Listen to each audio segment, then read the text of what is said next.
this is a roster I think is like willing to put in the time, right? Naded, Eli X, both their main jobs are to stream Halo. So it's like for them, they're ready to go all in with this roster, and you added two fantastic players to it with Gunplexion and Straight Sick, two players that I think have pro potential. So this is a roster that could be very scary, but we have some grinders on the other side. Nothing guaranteed whatsoever. Yeah, 100%. I think, you know, that start is going to obviously go to Night's Watch, but I truly feel that, you know, it's going to be tough for Forge Up, right? Obviously, Naded, you know, taking a little break from Halo as well. Coming back to it now. We'll see if he kind of gets into the swing of things quickly. Straight Sick and Gunplexion have played together before. Eli X, a lot of BTB, obviously playing ranked as of recent as well, and obviously a phenomenal player. So just trying to find their mix and find their way to play these matchups. It's gonna be a tough start, but I think with a little bit of grind before SLC, we could see some promise out of this squad.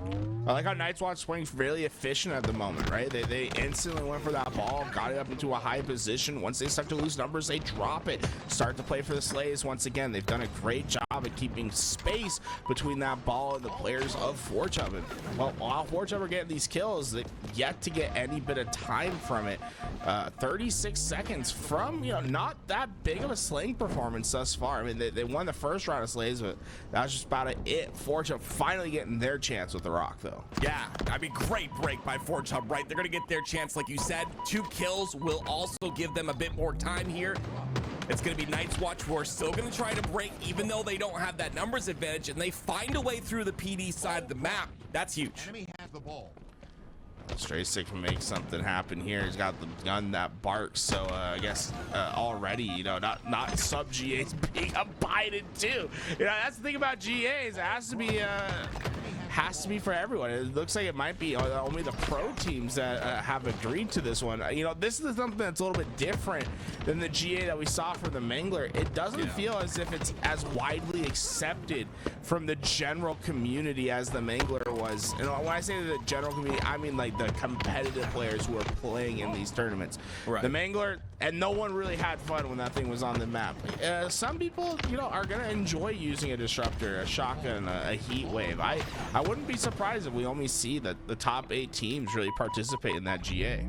Yeah, I see a lot of people in social media entering themselves into this this GA conversation. Honestly, I think it's just for the pool play teams. If you're a team in pool play, then yeah, maybe following the GA is the way to go. The opposite of that is you'll get blacklisted from playing against pro teams in scrims. So if you don't play against pro teams in scrims, just stop worrying about it. It's not for you whatsoever. And you can see here in this game number 1, not really worried about it is either one of these teams. Forge Hub, though, going to get the ball back towards that A side, and once again, getting a bit more ball time. This is good, but and the Slays also a little bit even here off that start that we saw. Forge Hub going to go 3 down. Great work to get back behind those players, get those couple kills, but Stray Sick needs to win these fights for the spawns of his team, but that's not going to happen. And now Forge Hub could be in a pretty dangerous spot here if this ball can get back towards B. No, Naded doing a great job of finding that presence towards PD, stopping that ball from getting towards B and ending the rotation early. Forge Hub being able to recover from this spot. I mean, for a team that hasn't played you know, with each other too much here, this Forge Hub roster doing a solid job of just kind of holding, you know, both sides of the map, making sure to control spawns. They force the spawns at C multiple times. It's going to be another camo here for the side of Forge Hub, and 70 points counting for them as well. This is going to be a great opportunity for Stray Sick to guarantee the round for him. If he can find these players unsuspecting, get a couple free kills, then suddenly the ball just needs to be held for a couple more seconds. Here we go. Stay hidden. All 4 players are coming. I love how patient he is. All he needs to do is find this break. Like you said, obviously he's going to be watching this side, so he's kind of forced to shoot in that position. Gunplexion goes down early. Eli X as well. So the break the Straight Sick was waiting for, not really there. Naded gets a cleanup kill, though, evens up the numbers just a bit. Now it's a 1v1. Naded, though, not a lot of shields to work with. He will go down, and it'll be Night's Watch with a little bit of a hold on the A side. They're fast to refill their position, right? Able to get back to the spawns that they want. They have the setup once again, and now just one more round of Slays away from making this a tied game. For Chubb, this is a moment where you have to play big, but caught out first was Naded, and it's just gonna be worse from there. Stray 6 goes down for Chubb. Very, very tough spot to recover from here. They just keep all joining the respawn screen, but a couple big kills. As Eli X is doing his best, nothing that he can do there though. And it's gonna be Night's Watch ball once again. Yeah, Eli X makes a decent play right there, cuts the center of the map through the bottom mid towards A, but only gets one and ends up having no shields. Naded once again though with another kill here. Straight 6 gonna end up going down, but it's gonna be some shot from the top of C that's going to allow Naded to get inside of C. The stalker rifle being utilized, I believe that was by Gunny, but regardless, that ball will make its way inside of C. The only thing is Eli X does go down, so that break will happen. Sirion doing a great job to cut off the route to ensure that ball player does go down, and now it's just going to come down to just pure slays. Night's Watch doing their best. Camo's up now with Fortune going 2 down. This should be a free grab for them, and only just over 20 seconds for them to win this game. With Camo in their hands, this one could be looking over for Fortune in round 1. Yeah, it's really, really tough right there. A couple, maybe a little bit of a miscommunication, but players not, unfortunately, not utilizing that teamwork effectively. Dakota here trying to stop the push from Naded on the purple side. Naded still got that shot. He's going to end up going down, though, from a trade. Obviously, he's going to get a double there. So now it's a 2v2 situation, but that's going to be the first round for Night's Watch. And Shicey, last player alive, 17 kills, was able to help hold off Fortune in that big moment. And honestly, I think that was an impressive round from Night's Watch. They were very efficient in the beginning of the game, but then relied heavily on their slays in the second half and just outworked Fortune for that ball position. Yeah, we'll see if Fortune can get a bit more ball time in this round and possibly secure this round. Gunny doing a bit of work here towards the seaside, but he's gonna end up going down to a 2v1 situation. Sirion throwing some nades, trying to guarantee this camo. And although Fortune will get that bit of ball time, 17 seconds added to that clock, it's gonna be camo in the hands of Night's Watch once again as they look to break. I love that he drops the shotgun for your camo player. It's gonna allow him to get in a really dangerous spot. Find the players of Fortune there coming off the map, and man, Sirion's just surprised himself. He's like, where is this push coming from? Fortune very much coordinating with each other and caught by surprise, but the bulldog barks loud. It scares that opponent away, and he's gonna have a second opportunity with this camouflage. Yeah, you can see Fortune played a bit scared here on that purple side. They know the camo is visible, but Gunny's gonna hit the shots, take out the camo player. Now he has to stay alive. That's the most important part of this entire equation. If he can stay alive, they can potentially rotate this ball toward the C side. The shotgun does bark, like you mentioned before, and that ball does get into C, but so much damage has been done. Once again, the break comes through. That's 3 down for Fortune. Naded gets a kill, though, and it does a bit of damage to the second player, but it'll be ball time here for Night's Watch. Camo's coming up in about 20 seconds. It's gonna be Fortune has a decision to make, right? Are we gonna play aggressively into this ball, potentially go down and not find the break and give out camo at the same time, or are we gonna save our numbers for when this camouflage comes up? Now, Sirion doing a great job here at the top of Commando, staying alive for as long as he did. There was 3 players pushing on that B side. He was able to get his shields back multiple times in that scenario.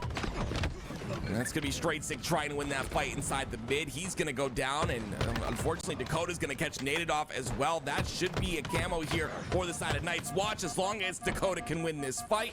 Does enough damage to back him off, and that might be enough, and it is for Night's Watch to get another camo in their hands.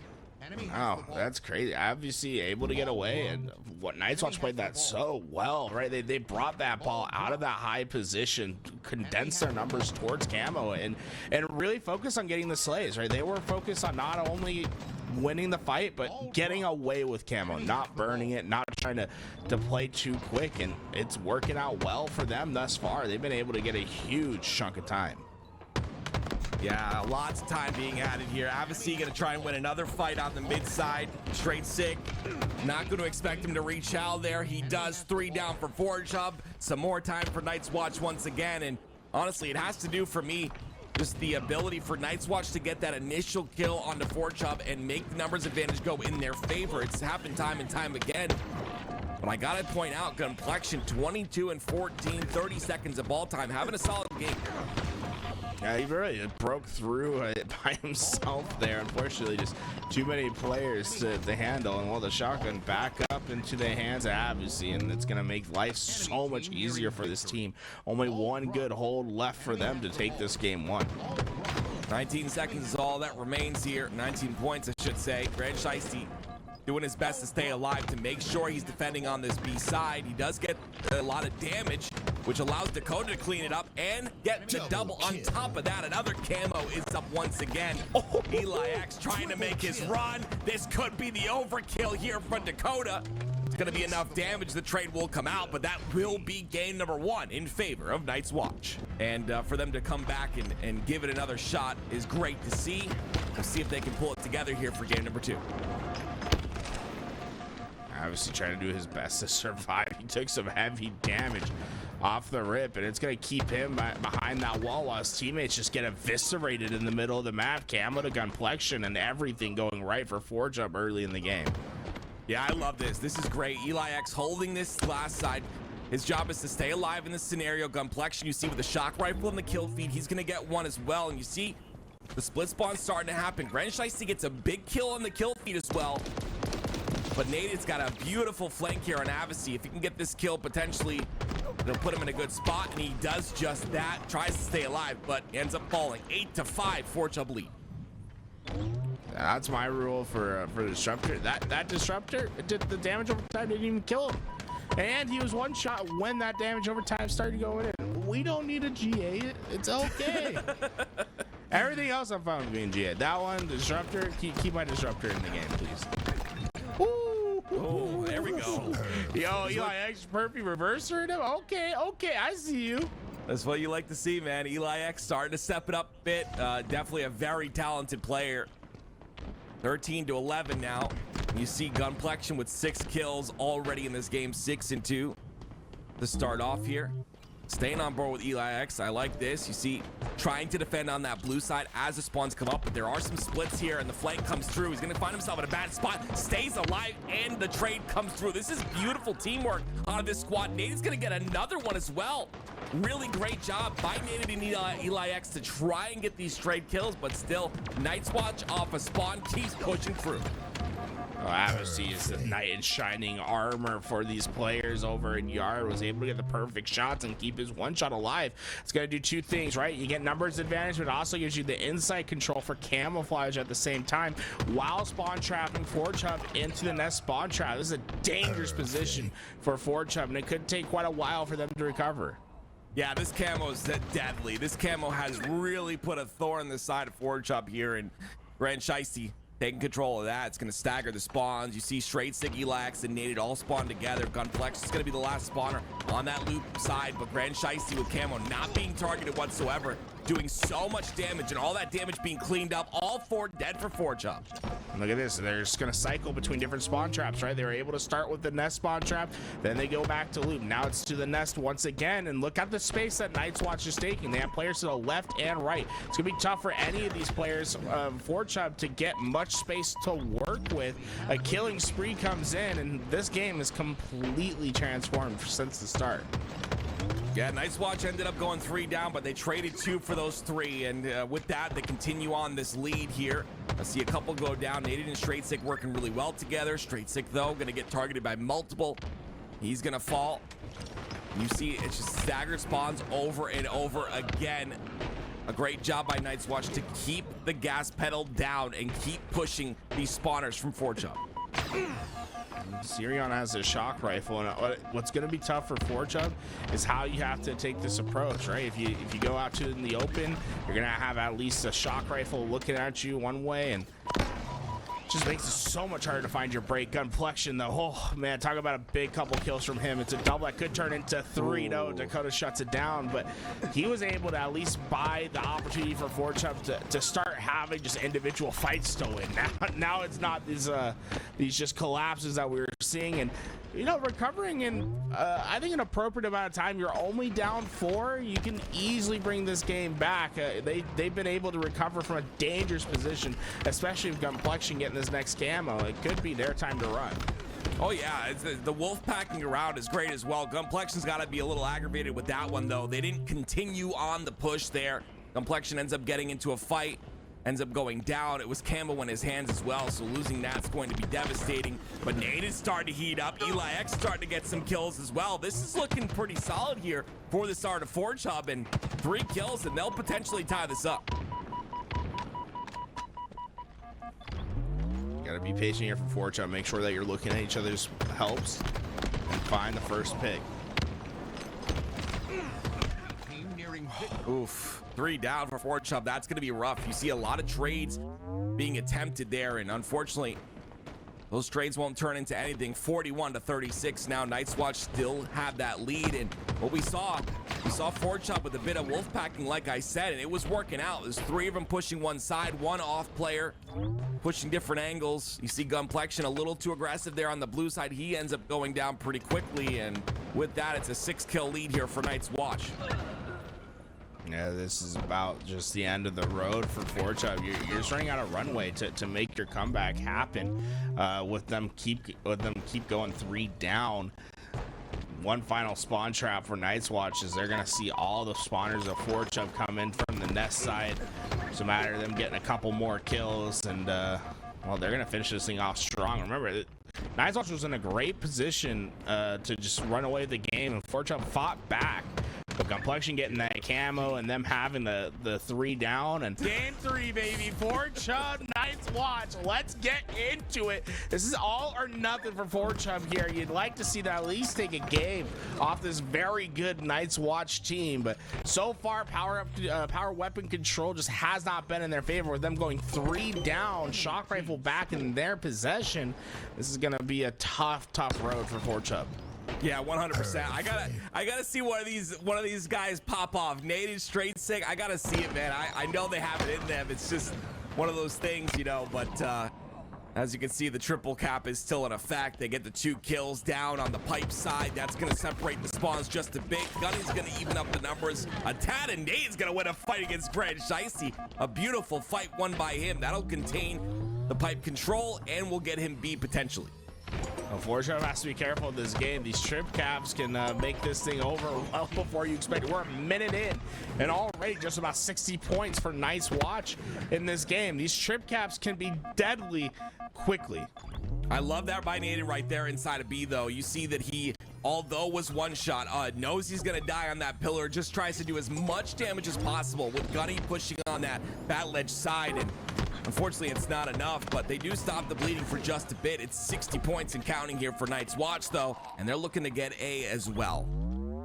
Yeah, I love how aggressive Night's Watch been this game. They really are just trying to push in to every hill possible, and Nate just does not even expect Shiesty to come in from the backside. He's able to get great damage, and well, the big part, right, is he keeps that trip cap in effect, and now it's a tough dilemma for Forge Hub because they have to capture C, but they also need space on the map. They're getting scored on 2 points for a second. They really let that trip cap last much longer than I anticipated. Yeah, they got that kill on to C, and you saw there might have been a miscommunication there. Someone didn't get on C directly. Maybe they were waiting for the spawner to do just that, but it's going to be a little bit of the same story here as Dakota once again going to get this camo, going to guarantee himself another kill, and looking to potentially push a bit further here as he knows the spawns are on the pipe side. This is just a stranglehold that seems impossible for Forge Hub to get out of. And 2 points every second, and the tough part is they're spawning towards pipes, and their only option at the moment is to get into B, but B, a hill that's just so easy to bait on the other side. And notice how that's the spawn that they're going to keep opening up. They want them to spawn into pipes. Ideal world, you get a long haul spawn, but hey, second best, pipes is great for us. Yeah, this is just really tough. You see the spawn comes out from Naded. They're going to try and get C here. Straight stick and Naded, that is. but again, it's still a double cap in effect. There's still points being added. Straight Stick gets another one. Grand Shicey's gonna go down. Complexion trying to fight on to B. Eli X gonna try and get to that glass side, but he's gonna fall. Naded, though, gonna get a beautiful win on the A side. He'll be the last player alive, but he might be able to get A if he can finesse here a little bit. That's a tough situation for Naded because he's last alive, but you've just been, you're down early in this game. We're only 3 minutes and 30 seconds, and the other team already eclipsing 200 points. Naded feels responsible to have to jump into that hill right away, but last player alive, there's just no success that's going to come from that. Like you said, 217 points and counting here. 3 down for the side of Forge Hub, and Sirion with a shock rifle in his hands to try and prevent this B cap. You see Dakota pushing there as well. It's going to be 3 down once again. They force the spawns potentially on the A side. You see they will trade C for that to continue to count up that score here for the side of Night's Watch. Night's Watch has been a step ahead of Forge Hub most of this game, but Eli X could change all of that. He's going to take this long-range challenge, get Shicey down to 1 shot before he has to back down, and Eli X, well-timed flank, is going to be able to stop the bleed for now, but we have to see how long this run can go. They're around 14 points when this started. Forge Hub's going to need a decent chunk of time here. And he needs some slays too. Eli X, you see him 1 and 10 right now. You see Native 5 and 10 at the moment as well. Same with Straight Sick. A lot of slays have to occur here in order for them to get control of the map, but those slays don't happen. You see triple caps continue to go through for Night's Watch, and the push on to A is good. That's only going to get you the A side cap. You still have to fight for B as well. Well, Night's Watch has been so effective at giving them 2 problems at one time each life. We see them having a lot of space on the map. Straight Stick was able to win on the B side, but as they're fighting in the middle of the map, what's happening on the other side, right? They're pushing into 2 hills at the same time. It's just too much for Forge Hub to handle. They don't quite have that chemistry, that connection quite down yet, where they know instantly where they need to go, who they need to help right away. And while on Strongholds, it gets exploited quickly. That was just a masterclass of a game from Forge Hub. I mean not from Forge Hub, from Night's Watch. They really kept them on their back foot. They didn't give them opportunities to get out, and a lot of times being able to just overwhelm with their numbers advantage. Yeah, it's unfortunately the slays as well. I think it was 47 on the side of Night's Watch, and on the other side of Forge Hub, it was about 28 to 30 kills on their side. So just a very large slay disparity here for both squads. And sometimes when you have that, it just like you said, you don't have the slays, it gets difficult. And you see there, it's a 3-0 Night's Watch going to move on, and that will be, of course, Forge Hub dropping down to the lower bracket.